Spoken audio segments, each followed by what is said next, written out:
pensam, né? Esse aqui a gente está falando dos ginecologistas que estão associados à Federação Brasileira. E quando a gente olha isso aqui, é assustador.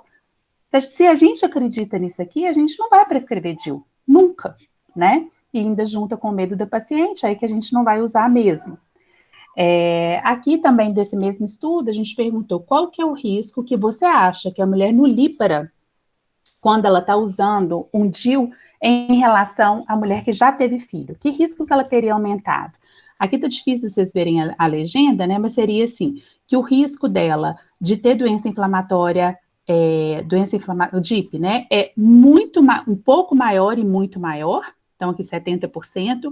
O risco de perfuração, 60% acha que é muito maior. O risco de expulsão, 60% acham que é muito maior. A dificuldade de inserção, 90% acha que é maior, e a dor na inserção, 70% acha que é maior, tá? E, em contraposição a tudo isso, vem a Sociedade Americana de Pediatria, a OMS, a FIGO, a COG, indicando que os LARCs, né, eles deveriam ser primeira opção em paciente adolescente, independentemente da paridade, e que isso seria uma das medidas primordiais para a diminuição da gravidez não planejada no todo mundo, especialmente no grupo de adolescentes, tá? Então, esses são alguns mitos que a gente vai conversar um pouquinho daqui a pouco. Então, só passando agora, vocês têm alguma dúvida até aqui, gente? Eu tô que falo igual um papagaio. Eu vou andando aqui um pouquinho, daqui a pouco vão surgir. Oi? Tá tranquilo, acho que pode seguir. Tá. Então, só em relação ao implante, né, gente? Quando a gente está falando do implante, eu já falei que a gente está falando do Implanon. Ele tem 4 centímetros por 2 milímetros. O Implanon NXT, ele tem a eficácia mais alta de todos, dura 3 anos. Ele é anovulatório, né? Então, essa é a principal ação dele, ele vai inibir o eixo, né? Mas ele também faz uma modificação do muco cervical, né? O grande porém dele é que ele dá muito sangramento irregular, então a gente tem que fazer um aconselhamento antes da inserção, nunca prometer amenorreia, a taxa de amenorreia é só de 20%, e falar com essa mulher que, na maioria das vezes, ou ela vai sangrar de vez em quando, pouca quantidade, ou ela vai sangrar um pouco todos os meses, né? Só 10% dessas mulheres vão ter um padrão que a gente fala de desfavorável e que a gente vai ter que mexer nesse padrão de sangramento. Mas o problema é que esse sangramento é irregular. Então, para algumas mulheres, isso é extremamente incômodo, tá? O DIU de levonorgestrel, a gente hoje tem os 2 tipos, o Mirena e o Cailina. Eles têm baixa frequência de efeitos hormonais sistêmicos, eles levam à diminuição do sangramento ou à amenorreia, e o principal mecanismo de ação é a alteração do muco cervical. Quando a gente compara um com o outro, né, então, assim, a gente já falou que o Cailina, ele vai liberar mais ou menos 12 microgramas por dia durante o primeiro ano de uso, e o Mirena 20 microgramas. O Cailina, ele é 25% mais fino, e isso faz com que a inserção dele seja menos dolorosa e mais fácil do que a do Mirena. E, além disso, ele tem um anelzinho de prata que faz com que ele seja mais facilmente visível ao ultrassom do que o Mirena, tá? A indicação em bula do Cailina é só contracepção. Do Mirena, além da contracepção, tem sangramento uterino normal e a proteção do endométrio quando a gente faz reposição hormonal, tá? Então, esses métodos, né, eles são muito, muito eficazes, né, a chance de falha aí em torno de 0,2 e com altas taxas de continuação em 1 ano.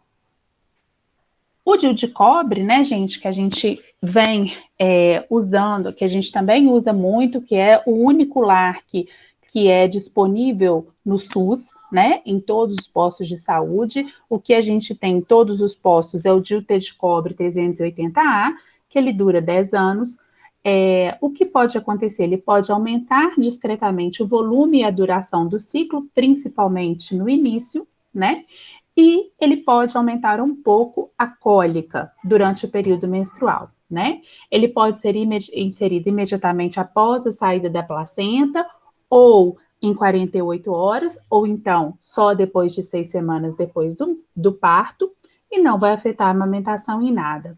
Existem diferentes tipos de DIU de cobre, né? Aqui a gente tem o de 250, 375, mini, etc. e tal. Não existe uma vantagem em um em relação ao outro, né? O que vai mudar aqui, às vezes, é o tamanho do DIU, e que em 99% dos pacientes não vai fazer a menor diferença, porque o que faz mais diferença é o diâmetro, e neles isso não é alterado, nem do insertor, nem do DIU, né? E eu vou falar para vocês que eu acho que eu nunca peguei uma cavidade menor do que 5, que não caberia nenhum desses DIUs, né? Se a gente mede uma cavidade uterina na esterometria que é menor que 5, a primeira coisa que a gente tem que pensar é que a gente não está no fundo da cavidade. Ou a gente fez um falso pertuito, ou essa paciente tem um colo muito comprido e um útero muito versofletido, e que a gente está só no colo, tá? Bem, a eficácia do DIU de cobre, ele é muito eficaz, muito seguro, e o mecanismo de ação dele é que ele vai interferir tanto na mobilidade dos espermatozoides, né, na alteração do muco, como se fosse realmente uma resposta inflamatória local, e que ele não é abortivo, tá?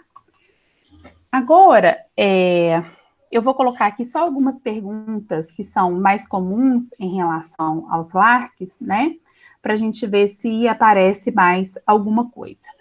Bom, dos principais efeitos adversos, né, do DIU de cobre eu já falei, que pode alterar o padrão menstrual, principalmente aumento do volume, da duração ou sangramento irregular, pode causar dismenorreia, e o risco de expulsão, gente, de todos os DIUs é mais ou menos semelhante, 2%, tá? O implante, o principal efeito adverso é a alteração menstrual, pode dar acne em menos de 15%, e nas primeiras semanas ele pode dar também cefaleia e mestalgia e cisto mesmo do aumento ali, né, transitório do hormonal, e com a estimulação ovariana transitória ali pelo hormônio. Os DIUs de levonorgestrel também vai mudar o padrão do ciclo menstrual, também pode dar acne, mastalgia, cefaleia, transitório, pode também dar cisto no ovário, que também vai desaparecer sozinho, com um risco de expulsão em torno de 2%, né? Então, a primeira coisa, vocês acham que o DIU de levonorgestrel, ele aumenta o peso das pacientes? Não, Não? acho que não. Tá. Não mesmo, né? Quando a gente olha todos os métodos contraceptivos, o único que está relacionado com o ganho de peso é o acetato de medroxiprogesterona, né, de depósito, de 150 miligramas, que ele tem realmente, quando a gente compara com os outros métodos, um aumento de peso, principalmente no primeiro e segundo ano de uso, tá? O DIU de levonorgestrel, o DIU de cobre, a gente até compara aqui, o ganho de peso ele é muito semelhante. O que a gente sabe é que todas as mulheres, com o passar dos anos, a gente vai engordar quase que meio quilo por ano se a gente continuar comendo a mesma coisa e malhando o mesmo tanto, né? Então, a gente às vezes associa isso ao uso da contracepção e, na verdade, isso é próprio do nosso envelhecimento, tá? Muito bem.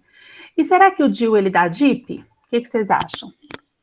Que o fio do DIU é ali igual um fio de rapel, que as bactérias gonococo vai subindo ali?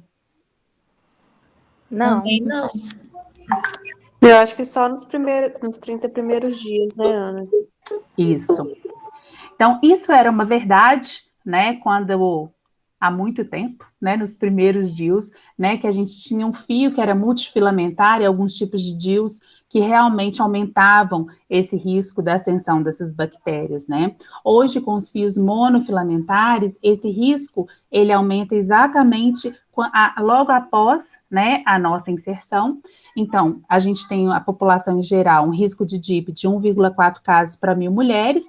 A gente inseriu o DIU aqui, realmente aumenta muito, vai para 9,7 casos nas 3 semanas depois da inserção do DIU. Por que isso acontece, gente? Porque a gente está colocando um método passando pela vagina, que é totalmente contaminada, no útero, que é uma cavidade estéril, né? Então, quando a gente faz esse procedimento, por mais que a gente faça com todas as técnicas de antisepsia, a gente vai aumentar, sim, o risco dessa mulher, tá? Mas depois, passado esse período, depois da inserção, tanto o DIU de cobre, ele volta exatamente para a mesma prevalência antes da inserção, tá? E no DIU de levonorgestrel, na verdade, a gente tem um efeito protetor. Por quê? Porque ele vai espessar muito o muco, afinar esse endométrio e tornar o muco ainda mais hostil para a ascensão dessas bactérias. Muito bem.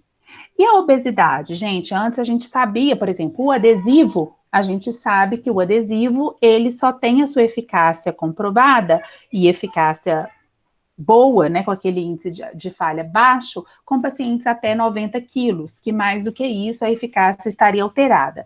Então, se pensou que o DIU de levonorgestrel e o implante, como eles têm um depósito ali, né, que ficaria sendo liberada 20 microgramas ou 12 microgramas por dia, que se a paciente fosse mais obesa, isso poderia diminuir a eficácia, tá? O que os estudos mostraram? Que não tem aumento da falha do implante nem do DIU em mulheres obesas, mesmo naquelas mulheres com índice de massa corporal acima de 40, tá? Então, a eficácia é a mesma e a gente não precisa trocar esse método antes ou pensar em alguma falha dele por causa disso, tá bom? Esse estudo aqui é um outro, na verdade, é uma revisão que a gente fez avaliando a segurança da contracepção hormonal para mulheres obesas, tá? Então, o que a gente fez? Principalmente em relação à trombose. Quando a gente olha a trombose, né, na população em geral, a gente tem mais ou menos 3,8 casos em 10 mil mulheres expostas, né? Se essa mulher ela tem sobrepeso, esse risco dela já aumenta em 2 vezes. Se ela tem obesidade, o risco já aumenta 4 vezes, né? Se a mulher usa pílula, vocês já sabem que dependendo se essa pílula é combinada, se ela tem qual a dose do estrogênio, qual que é o tipo de progesterona, a gente pode aumentar o risco de trombose em 2 a 4 vezes. Se a gente somar, então, a pílula com o sobrepeso, olha aqui, gente, a gente pode aumentar o risco de trombose dessa mulher em 8 vezes. Pílula combinada com obesidade, quase 30 vezes a gente aumenta o risco dessa mulher. O pós-parto, 32 vezes o risco de trombose, né? Então, se a gente olha isso aqui, o risco do combinado com sobrepeso ou o risco do combinado com obesidade, né? Fica muito difícil a gente prescrever pílula combinada com tanta tranquilidade assim nesse grupo de mulheres, né? Isso é uma tendência em todo mundo, a gente vem cada vez mais discutindo o uso de pílula combinada em mulheres com obesidade e com sobrepeso. E aí, o nosso grupo, a gente propôs esse fluxograma aqui, que foi com paciente com sobrepeso e obesidade, que a primeira escolha deveria ser os métodos mais efetivos, mais eficazes, sem estrogênio. DIU de levonorgestrel, DIU de cobre, pílula só de progesterona, implante ou até o de depósito, tá? Agora, se a paciente ela preferir um método combinado ou ela tiver um sangramento anormal, que ela não pode, só com os métodos só de progesterona, ou se ela tiver um hiperandrogenismo, ou se ela tiver um acesso limitado aos outros métodos, né? A gente pode até pensar em usar os métodos combinados. Mas se ela tiver isso aqui tudo, e ainda por cima, tiver outro fator de risco para doença cardiovascular ou trombose, por exemplo, idade maior que 40 anos, fumar, foi hipertensa, foi diabética, tiver dislipidemia, outra condição que contraindicar o uso do estrogênio, aí a gente vai ficar realmente nessas nossas primeiras opções sem estrogênios, tá? Isso vocês vão ter muita oportunidade da gente discutir bastante lá no grupo, né, no ambulatório de ovário policístico, que são pacientes que geralmente são com sobrepeso e obesidade, tem também hiperandrogenismo, mas também tem outros fatores de risco. Às vezes já são hipertensas, têm resistência à insulina, diabetes, lipidêmicas, já tiveram, às vezes, algum outro evento cardiovascular. Então, que muitas vezes a gente não vai poder usar o estrogênio, a gente vai ter que ficar aqui com o método só de progestágeno, né, que vai proteger o endométrio dessa mulher e acabar tratando o hiperandrogenismo, a acne, de outra maneira que não com o método hormonal, certo? A outra coisa, se quem teve trombose pode usar sódio de cobre, a gente sabe que não, né? A gente já mostrou ali um pouquinho o risco de trombose em relação a algumas doenças. A gente vê, então, que o contraceptivo combinado aumentaria em 4 vezes o risco de trombose, e o puerpério pode aumentar em até 60 vezes, né? Então, o que pode acontecer de mais grave para a mulher é mesmo ela ter uma gravidez não planejada e passar por puerpério. Então, não existe o risco aumentado de trombose venosa com nenhum método só de progestágeno. Então, elas podem usar DIU de levonorgestrel, o implante, todos esses métodos, a pílula só de progestagênio, elas podem utilizar sem aumento do risco de trombose, tá? Para sangramento uterino normal, a gente já falou, né, que o Mirena, ele reduz até 90% do volume menstrual, e ele reduziu drasticamente o número de esterectomias realizadas devido, né, a sangramento uterino normal.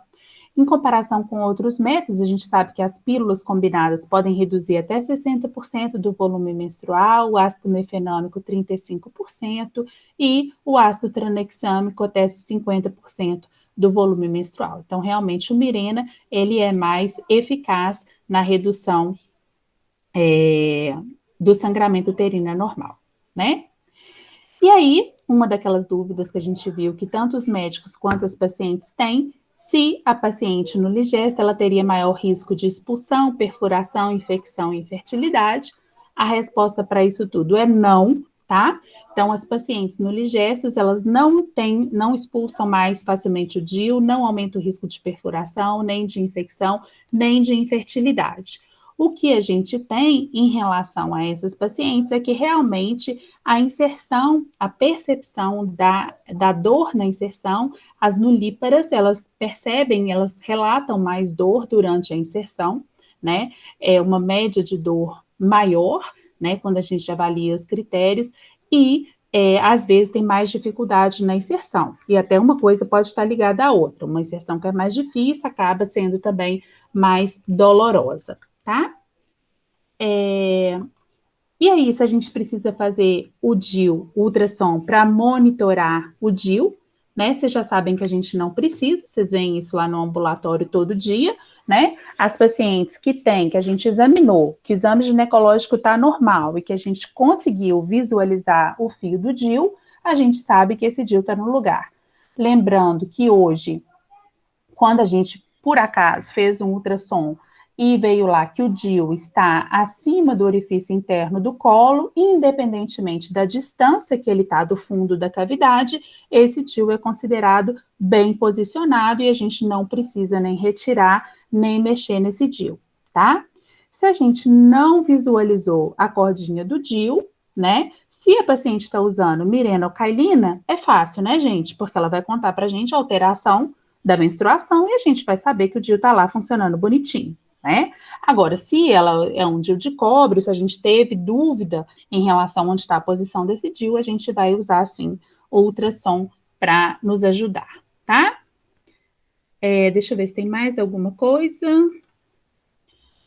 Não, acho que era só isso, gente. Só aqui lembrando, né, as vantagens, então, são mais eficazes do que os métodos de curta duração, não depende da disciplina da mulher, tem maior taxa de continuidade e maior custo-efetividade, né? São métodos que a gente pode oferecer para nulíparas, para adolescentes, e a gente deve, tem até uma outra cartilha da Febrasgo que eu nem coloquei aqui, que é fazer o aconselhamento reprodutivo com uma só pergunta, né? É uma sugestão também da OMS, que seria perguntar para a paciente, olha, você quer engravidar daqui a um ano? Se ela fala que não, a gente já deveria mostrar para elas, né, que elas conhecessem os LARCs, para elas pensarem nessa possibilidade. Se elas falarem que sim, aí a gente pensa se vai ser agora essa contracepção ou se ela já vai engravidar por agora. Então, se fosse o planejamento reprodutivo dela fosse maior do que 1 ano, a gente já deveria pensar num LARC, tá? Vocês têm alguma dúvida, gente? Alguma coisa que vocês queriam perguntar? Vamos lá, jovens do Alfetar, professora Ana. Ana, Oi? queria saber, nas pacientes que estão usando o Implanon, Vamos naquele esquema, põe as carinhas para poder aparecer. ixi, acho que minha câmera está com problema, eu vou ver, acho que não está dando. Isso mesmo, vamos pôr as carinhas. Isso. Acho que a minha não está dando mesmo, estou no outro computador. Então vai, sem carinha, Mas, Sara. A importância, até a Luísa, que está vindo da lua de mel, Que até a chique. recém-casada está aparecendo. Ué. Tá vendo? Nas Contracepção é alguma coisa importante. A mulher para médica recém-casada. Muito, muito. Uhum. Ana, Oi. nas pacientes que estão usando o Implanon, quando tem um sangramento muito prolongado, tipo, aconteceu mesmo na minha família, tem um sangramento de 60 dias, aquela coisa assim que a pessoa vai ficando enjoada, sem saber se tira. Geralmente você maneja como? Então, o Implanon, ele é uma dor de cabeça danada, assim, né? Foi até isso que foi responsável pelo insucesso, né, do Implanon no Brasil, na Europa, nos Estados Unidos, na Austrália, é um método super utilizado. Aqui ele não emplacou, porque foi um método que chegou há muito tempo com a proposta de amenorreia, e saiu falando para as mulheres que elas iam entrar em amenorreia. Como eu mostrei para vocês, a chance de amenorreia é só de 20%, e a chance dela ter um sangramento desfavorável é em torno de 10%. E isso tem que ser falado com a paciente, né? Mas mesmo ela não tendo um sangramento desfavorável, por exemplo, na sua família, 60 dias de sangramento, gente, é um sangramento desfavorável, né? A não ser que tenha sido imediatamente após a inserção, que pode acontecer nos primeiros 30 dias, né, de ter um sangramento mais chatinho. Depois disso, a gente tem várias coisas que a gente pode fazer, tá? Como que a gente vai manejar principalmente? O que tem melhor para melhorar esse padrão desfavorável com o uso dos métodos de progestágeno, parece uma loucura, mas é a gente dar mais progestágeno, né? O professor Henrique, mais ou menos da minha época, né, professor? A gente fazia assim, se a gente tinha um sangramento desfavorável... Ganhei meia-noite. Não é não, professor? A gente passava Premarin, a gente dava estrogênio para esses pacientes, porque tinha-se a ideia de que o método de progestágeno ele ia afinar demais o endométrio, e que então a gente precisava dar estrogênio para proliferar um pouquinho esse endométrio e melhorar aquele sangramento. Hoje a gente sabe que esse sangramento ele não acontece porque o endométrio está fino, ele acontece porque o endométrio ele fica instável. Então, o que a gente precisa, muitas vezes, é dar mais progesterona para esse endométrio adquirir estabilidade. Então, a gente não dá estrogênio para essa mulher. O que a gente faz? Você pode dar uma pílula só de progesterona por 3 meses, você pode dar uma progesterona numa dose mais alta por 30 dias todos os dias, né? Ou se ela tiver... Isso eu tô falando nesse caso, tá, Sara? Dessa paciente com sangramento de 60 dias, tá? Porque se fosse um sangramento que é aumentado o volume mais curto, aí o ácido mefenômico, o ácido tranexâmico, ele vai resolver, tá? Mas tem pacientes com Implanon e raramente com Mirena que ficam com um padrão realmente ruim, tá? O Implanon, eu vou falar para vocês de verdade, ele não me dá dor de cabeça para adolescente, porque para adolescente elas podem estar sangrando o que for. Ela palpou o negócio aqui, ela viu e ela sabe que ela não tem chance de engravidar, ela tá feliz da vida, ela não me atormenta.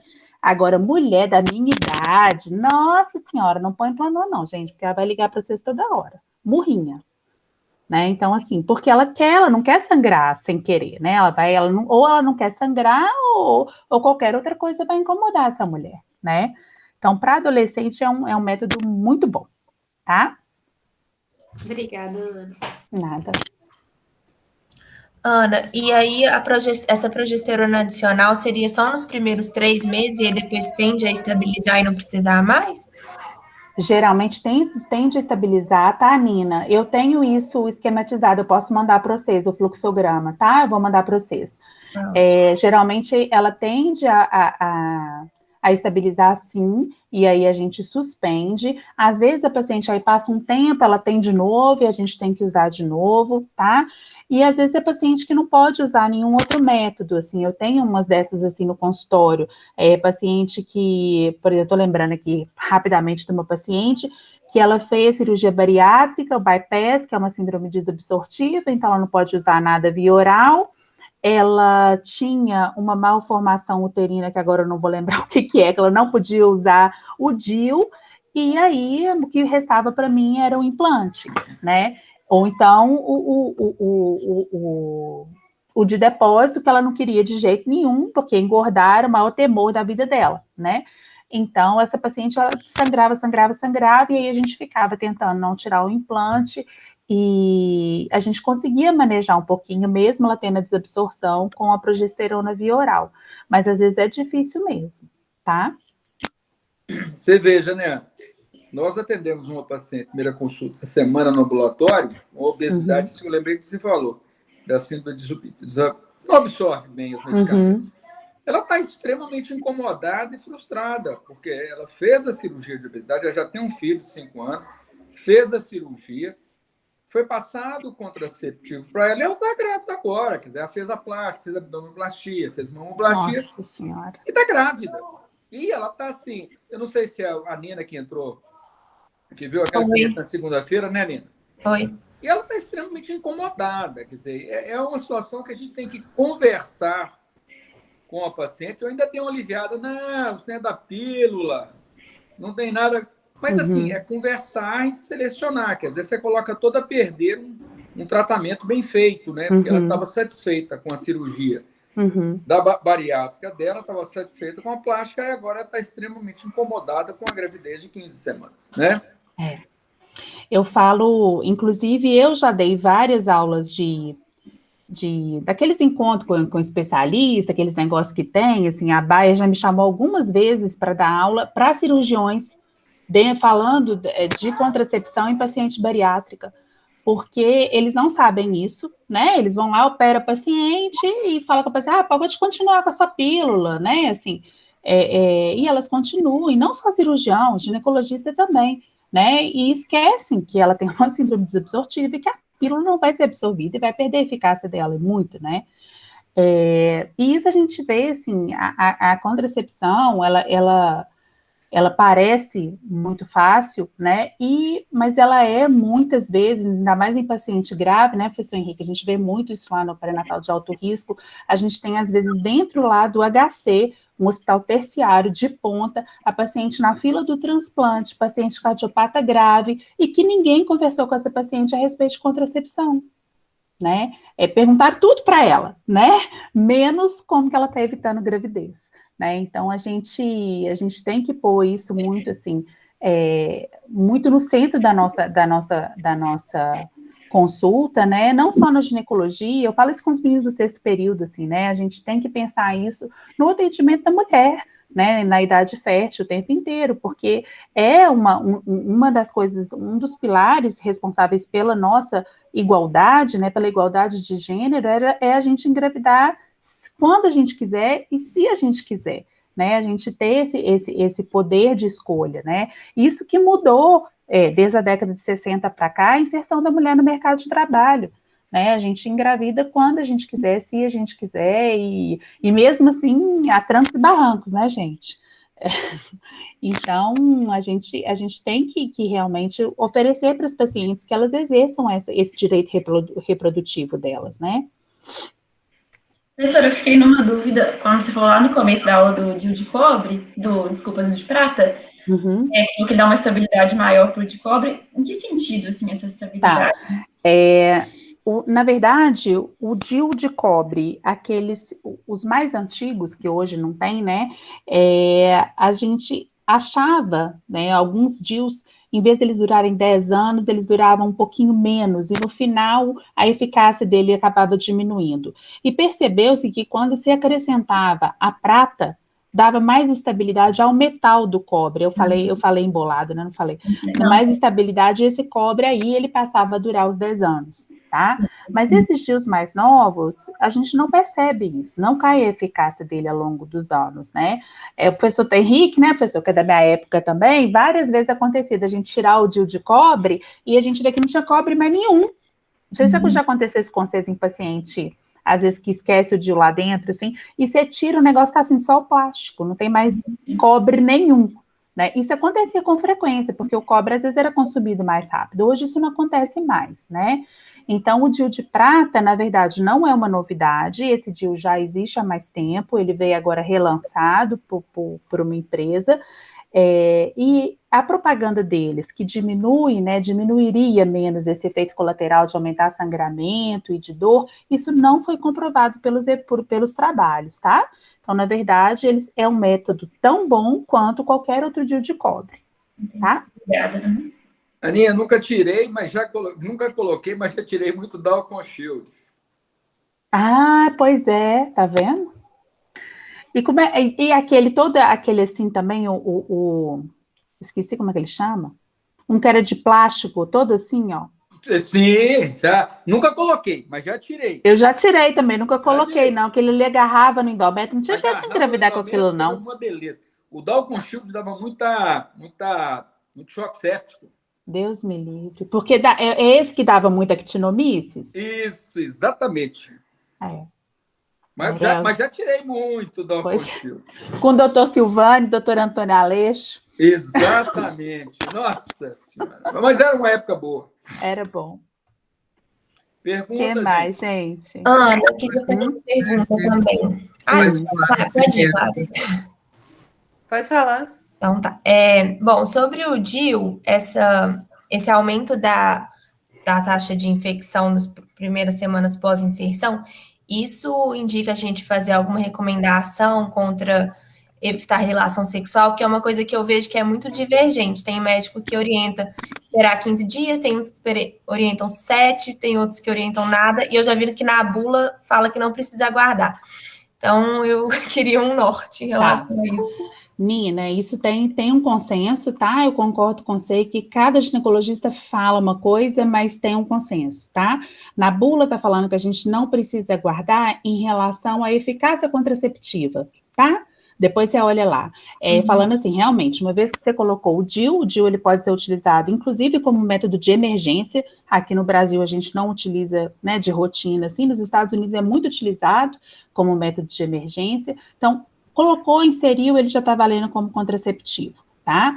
Mas em relação à proteção de doença inflamatória pélvica, o ideal é que essa paciente ou ela não tenha relação sexual nas próximas 3 semanas ou que ela use camisinha nas próximas 3 semanas, tá? Então, o uso é de método de barreira para evitar DIP, não é infecção, tá? Não é gravidez. Tá, joia, obrigada. Ô, Ana, só em relação a isso que a Nina falou também, se no momento que for inserir o DIU, você vê algum corrimento, alguma coisa, mesmo às vezes de cândida, é recomendado você tratar e esperar ou tem algum problema? Sim, a gente não insere, né, gente? Então, a gente não precisa... Ótima pergunta, Gabriela, que você me lembrou de falar uma coisa. No momento que a gente não precisa de nenhum exame para a gente inserir o DIU. Não precisa de beta-HCG, se a gente tiver uma certeza razoável que aquela paciente não está grávida, eu vou falar a respeito disso, e nem de ultrassom para a gente saber posição e medida do útero. Por quê? Porque a gente vai examinar essa paciente, né? Então, você vai fazer um exame completo, fazer inclusive o toque vaginal, para você saber o tamanho e a posição desse útero, né? Se ela tiver com corrimento, gente, você está na dúvida do que é, ou é cândida, vaginose, o que seja, você vai tratar e essa paciente vai voltar depois, em outro momento, para fazer a inserção do DIU, tá? Como que a gente tem uma certeza razoável que essa paciente não está grávida? Se ela usa qualquer método que é considerado eficaz ou muito eficaz, ou seja, qualquer método hormonal ou o DIU de cobre, a gente pode inserir em qualquer época do ciclo menstrual, tá? Se essa paciente usa um método que não é muito eficaz, por exemplo, só camisinha, ou coito interrompido, ou tabelinha, né, que são métodos que têm uma falha muito grande, a gente deve colocar na fase folicular, de preferência nos 10 primeiros dias da menstruação, tá? Ela precisa estar menstruada? Não precisa estar menstruada. Estar menstruada facilita a inserção? Dói menos? Não, os estudos mostram que não. Não diminui a dor e também não é mais fácil, né? A única coisa é que a gente aí teria certeza que ela não está grávida, mas se ela estiver nesses 10 primeiros dias do ciclo e ela não usar um método contraceptivo que for muito seguro, a gente está bem respaldável. Se não, se ela usa qualquer método, usa pílula, implante, outro DIU, a gente pode inserir em qualquer época, tá? Obrigada. Nada. Professora, eu queria Oi? só saber se tem alguma novidade, assim, alguma perspectiva de LARC para situações de hiperandrogenismo. Porque, assim, não tem, né? Acaba que nos casos que, né, pelo menos até onde eu já estudei e li, acaba que às vezes a gente associa, né, uma coisa para contracepção a longo prazo e mais para tratar.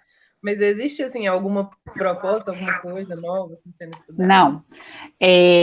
A gente acaba associando mesmo, né? Quando a paciente não pode usar o estrogênio, a gente acaba associando principalmente espironolactona, mais o tratamento tópico para tratar o hiperandrogenismo. Já foi testado, Clarice, o DIU de hormonal à base da drosperinona, tá? Já foi testado e também um implante, não em humanos, mas em teste de laboratório, e deu muita instabilidade do endométrio, muito sangramento, sabe? O endométrio não ficou estável.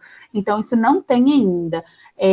Vai ser lançado nos próximos, deve ser ano que vem, 2 novos LARCs, um que vai ser um anel só de progesterona, tá? Com validade de 1 ano, que vai ser espetacular. Essas pacientes, por exemplo, né, que tem síndrome desabsortiva, paciente que tem medo de DIU, vai ser maravilhoso, né, com uma estabilidade de endométrio ótima também, mas também vai ser um derivado do levonorgestrel, né, e um DIU medicamentado com uripristal, que é aquele progestágeno que a gente começou a usar em mioma, mas que também não tem ação antiandrogênica, tá? Então, ainda não, por causa da instabilidade do endométrio mesmo. Entendi. E esse é o paraíso, né? Então, nós já temos aula para a próxima, hein? Já temos aula para o ano que vem, para poder, na hora que tiver sair, a gente discutir esses 2 métodos, hein? Pois é. Isso mesmo. Ana. Oi? As doses da espironolactona, como que você começa? Você começa com 50 e vai aumentando de acordo com a paciente? Ou você já aumenta de cara? Como que você faz? Tá. A espironolactona, então, a dose para efeito antiandrogênico é no mínimo 100, né? Então, a gente começa lá no ambulatório de SOP, a gente já começa com 50, tá? Não sei porque as nossas pacientes são muito jovens, né? São pacientes jovens, saudáveis, que o risco dela ter uma hipotensão postural, que é por isso que a gente começa devagarzinho, né? É muito pequenininho, né? Então, a gente já começa com 50, usa 1 semana e depois a gente já dobra a dose e usa 100. Tá? Essa dose a gente pode chegar até 200, mas eu vou falar que é muito raro a gente precisar chegar em 200, lembrando que vai demorar um tempo para melhorar a pele, né? E mais tempo ainda para melhorar pelo, né, gente? Porque o cabelo, ele tem um ciclo aí mais longo. Então, para você melhorar, principalmente calvície, queda de cabelo, a oleosidade de cabelo, né, a queda de pelo periférico, isso vai demorar mais tempo, então o paciente tem que ter paciência, mas a pele já melhora bem, com uns 30 dias ela já vê alguma melhora, tá? Ô, Ana. Oi? Em relação ao manejo da dor para inserção do DIU, principalmente quando a gente pensa em nulípara, eu já li um pouco a respeito sobre bloqueio paracervical, uso de anti-inflamatórios não esteroidais. O que você recomenda mais? Então, vai sair a tese de mestrado da Elaine, vai ser publicada agora, se Deus quiser, depois de 200 idas e vindas, que eu nunca vi o que é isso, mas vai sair. A Elaine, a tese dela, a gente fez só em paciente nulípara, em paciente jovem, todas nulíparas, quase 300 meninas, e a gente fez randomizado, né, um grupo sem nada, um grupo só com naproxeno e um grupo com bloqueio para cervical. né? Existia esse trabalho com esses 3 braços, mas que não era randomizado e não eram só pacientes nulíparas, era tudo misturado, né? Então, nas nulíparas, a gente mostrou que é muito melhor a gente fazer o bloqueio e que o naproxeno é a mesma coisa, tá? Por que a gente usou naproxeno? Porque é o único que tinha na literatura mostrando que poderia ter algum benefício. Os outros todos que tinham já tinha com nimesulida, tinha com uns outros anti-inflamatórios, mostrando que não tinha nenhuma eficácia. E tinha alguns trabalhos mostrando o naproxeno, no nosso a gente também não encontrou benefício. Então, se a gente quer fazer alguma coisa para ajudar essa menina, a gente tem que fazer o bloqueio. Quais são os problemas da gente fazer o bloqueio? Primeira coisa, a gente tem que estar num lugar que tenha carrinho de parada. Então, já dificulta, quase impossibilita da gente fazer isso no consultório, a não ser que você trabalhe numa clínica, né, que tenha um carrinho de parada e tudo, senão a gente não pode fazer o bloqueio paracervical, tá? A outra coisa que limita, que no nosso estudo mostrou, e que já tem um outro estudo mostrando também, que quando você faz o bloqueio, ela tem maior risco de expulsão. Foi um pouquinho maior no nosso estudo, provavelmente porque a inserção não ficou bem localizada, porque você perde o parâmetro da dor, né, que é um parâmetro para a gente saber se a gente está no fundo uterino, né, infelizmente. Então, assim, o que a gente tem feito lá no ambulatório, a gente tem feito no lípara, a gente tem feito bloqueio, né? Mas a gente está ali dentro do hospital, né? E a questão do reflexo vagal? Pois é, ainda tem essa, né? O reflexo vagal, a gente pode ter o reflexo vagal nas nossas pacientes desse trabalho, não foi maior nas pacientes que usaram o bloqueio paracervical, tem alguns estudos mostrando que sim, o nosso não foi maior, né? O reflexo vagal, ele parece que ele acontece mais no momento da esterometria, né, na hora que realmente a gente tem que ali ultrapassar o orifício interno e chegar até o colo do útero. Ele é causado mesmo pelo estímulo doloroso, por uma dor visceral muito intensa. O que a gente faz para manejar isso, na verdade, né, se a paciente ela tem um reflexo vagal, a gente vai a cada ponto de dor, a gente vai conversando com a paciente, né, e vendo, falando com ela para contar para a gente se ela sentir tonteira, náusea, né, extremidade fria, visão escura, né, e aí a gente para o procedimento, pede para ela fazer um movimento de tosse, porque aí você aumenta bastante a pressão intraabdominal e diminui muito o risco dela, daquele reflexo para frente, a elevação das pernas, né, e realmente para o procedimento, espera essa paciente recuperar para a gente continuar. Porque às vezes a gente tenta assim, não, tá, vou acabar aqui rapidinho, e aí a gente acaba estimulando mais, e aí essa paciente pode vomitar, né, assim, até ter uma parada, né, gente, mas assim, o que a gente vê lá no ambulatório muito, semana passada eu tive um com os alunos, eu fui colocar numa residente de cirurgia, minha ex-aluna, junto com os alunos, e ela teve um reflexo vagal horroroso, ficou com frequência de 40, pálida, sudorética, querendo vomitar o ambulatório todo, demorou um tempão, quase mais de 1 hora para ela recuperar e ficar bem, e eu fui parando, né, então assim, às vezes vai acontecer, né, mas a gente tem essas medidas, esse olhar bem assim, e é claro que à medida que a gente vai, tem uma curva de aprendizado grande na inserção do DIU, né, e quanto mais a gente coloca, a nossa mão vai ficando melhor, né, e a gente vai forçar menos aquilo ali, a gente vai manipular menos, e a paciente vai tendo menos reflexo vagal, né. Ô, Ana, só em relação à espironolactona que a Betânia perguntou, essa dose aí de 100, você não precisa de ficar dosando o potássio também não, né? Em paciente jovem, não, tá, gente? Jovem sem comorbidade, né? Que vai ser nosso público, tá? A gente não precisa dosar, a não ser que ela se torne sintomática, senão a gente não dosa, tá? E aí, você geralmente usa um tempo e depois suspende abrupto também? Como é que você geralmente faz? Isso, ela vai usar no mínimo 6 meses, se a queixa for de hirsutismo, ela deve usar no mínimo 9 meses, que vai ser realmente quando a gente vai ver a melhora, e aí você pode suspender, tá? Em algumas pacientes, às vezes a gente tem que fazer ciclo e depois voltar e usar de novo, tá? Beleza, obrigada. Nada.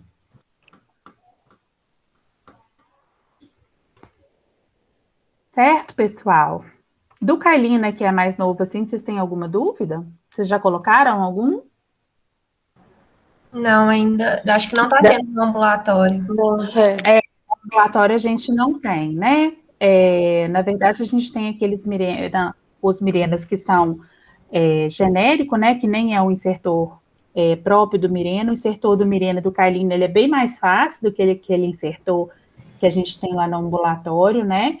E do Carlina, ele é ainda mais fácil, né? A inserção, muito menos dolorosa. Então, assim, eu acho que veio realmente... Você já colocou, professor Henrique? Já coloquei, porque a Unimed fornece, né? Então, você achou mais fácil? Mais fácil do que o Mirena, bem mais tranquilo.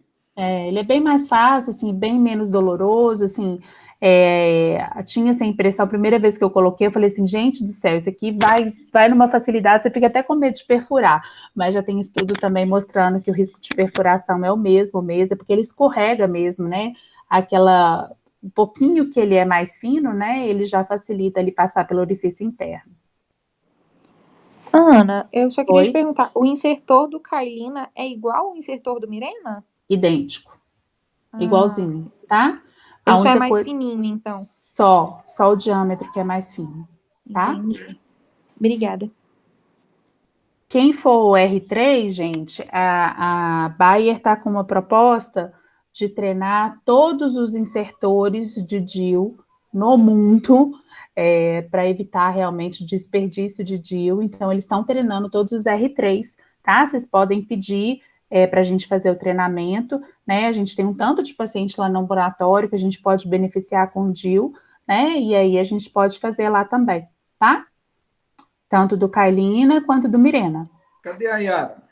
Não tá aí, não? Eu acho que não, professor. Então, vamos ver se a gente conversa com ela amanhã, para ver se a gente já organiza isso, para poder pegar a questão dos R3. Na quinta-feira eu vou conversar com ela sobre isso. Isso, porque geralmente eles liberam 3 DIUs para cada residente, R3. Ótimo. E eles estão treinando todo mundo, é de total interesse da empresa, né? Porque cada DIU que vocês perdem, depois que vocês, né, ano que vem, vocês estão aí na vida, a empresa às vezes tem que repor, ou a paciente tem que comprar, ou às vezes até o médico tem que comprar. Então, é de total interesse que eles tenham vocês treinado e que vocês achem legal e que vocês indiquem. Se você tiver contato com eles, Ana, já pode organizar qualquer coisa do que precisar, a lista, ou a questão São quantos R3? Nós somos 10.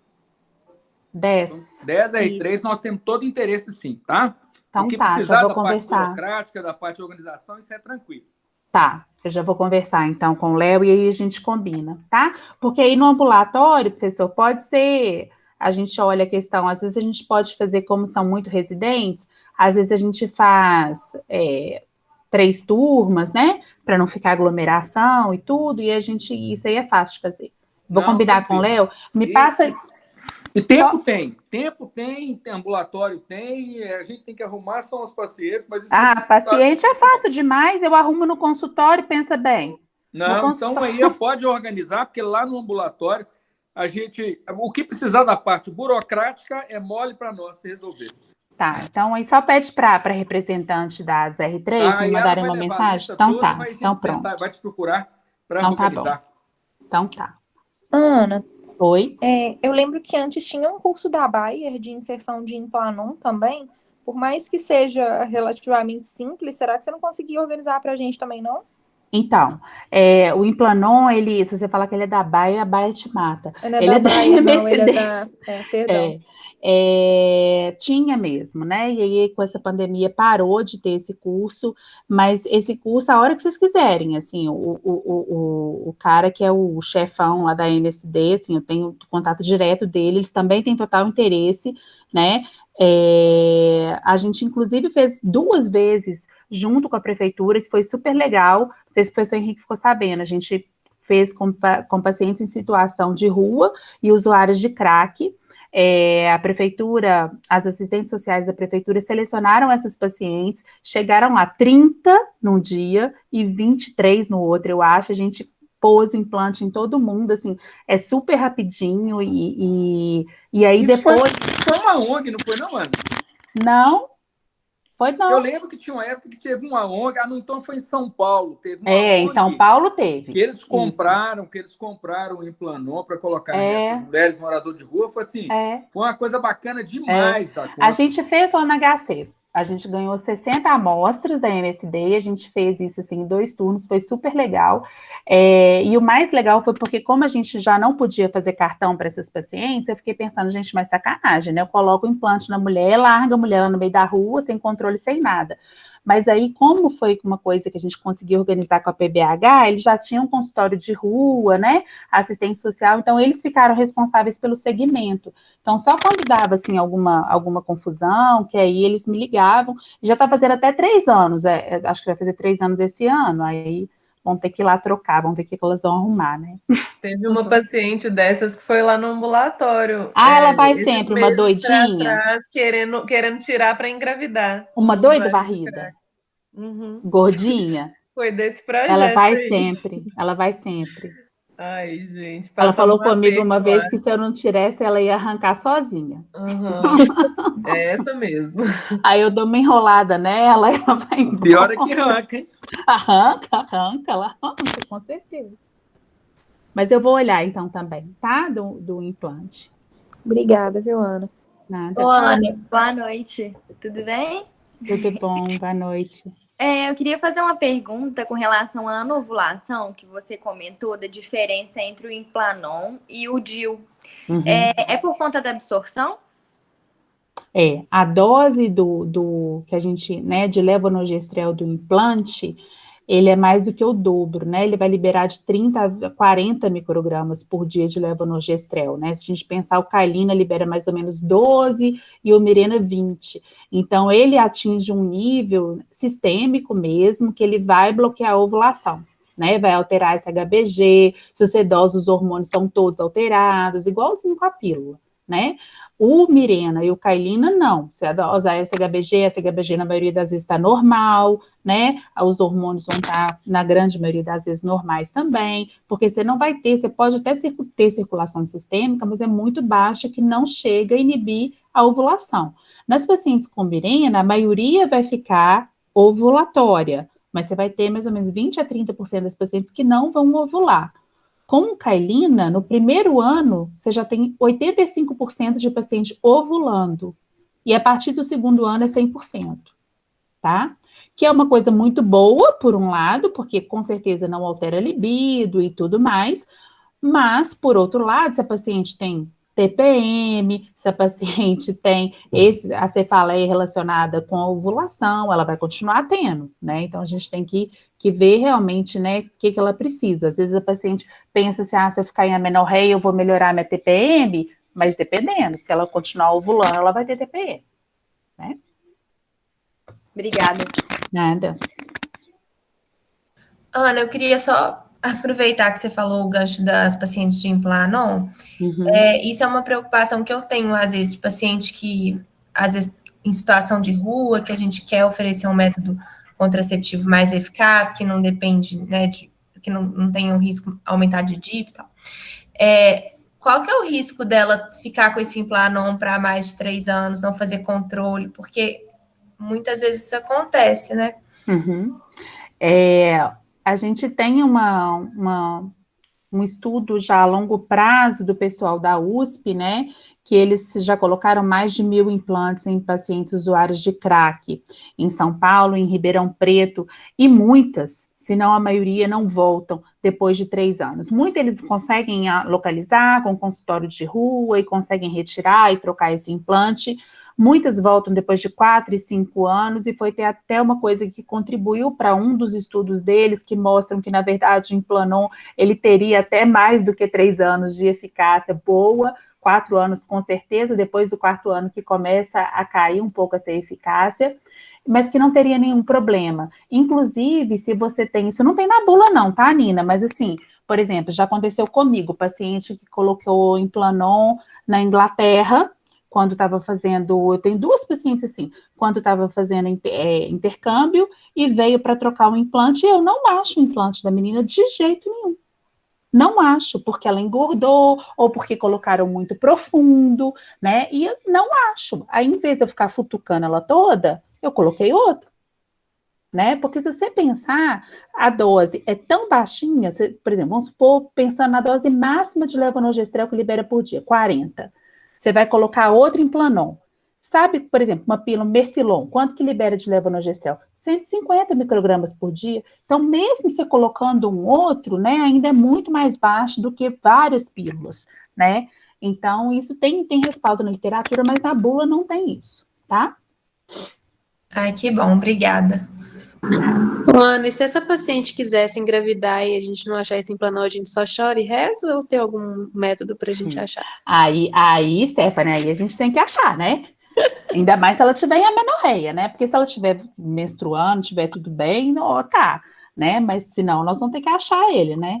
Eu tive uma outra paciente. É difícil, porque não aparece direito no ultrassom. Nossa Se não foi Senhora! você que colocou e você não sabe, é difícil. No ultrassom não aparece nada. Nada, Gente, difícil. é uma nhaca. Por isso que eu falo, quando eu estou ensinando a colocar implanon, assim, você tem que colocar quase furando a pele, porque aí se o paciente engordar horrores, você ainda vai conseguir palpar ele, né?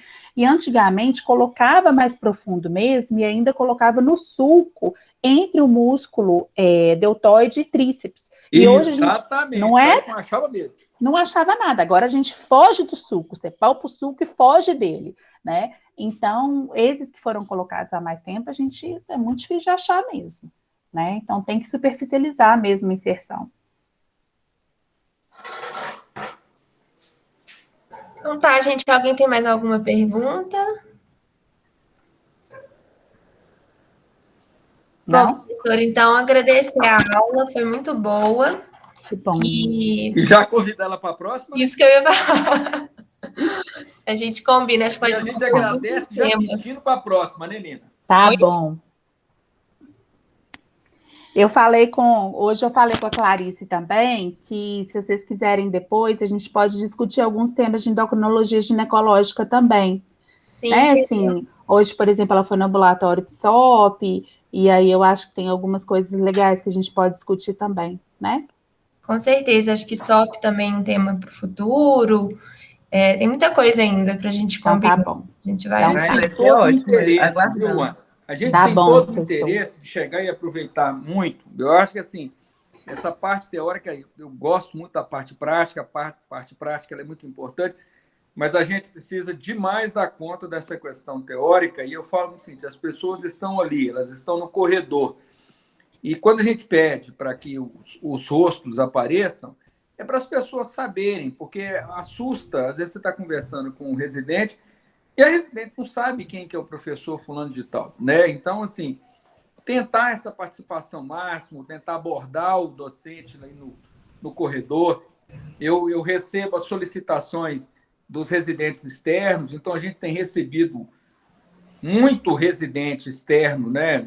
Betinho, Odilon, Odete, Júlia, Sofia, dentro do Ostoracin. Isso é importante que o próprio residente do Ostoracin, que conquistou aquele espaço ali por concurso, ele aproveite mais, né? Você está vivendo essa situação no ambulatório seu de SOP. A gente tinha um residente do Sofia, aproveitando, não tinha o próprio residente das todas as clínicas, né? Então, assim, é tentar o máximo possível. No mês de agosto, se não me engano, né, Nina? Nós vamos ter aula 2 dias da semana, né? Pela questão da uroginecologia. Isso. Nós vamos tentar na terça e na quarta. É uma cobrança que me é feita de que a gente tenha lista de presença e que a gente cobre a participação do residente. Eu acho isso uma coisa muito desconfortável, porque nós estamos falando de pessoas adultas, pessoas maduras, que estão investindo tempo, que muita gente paga por esse treinamento, né?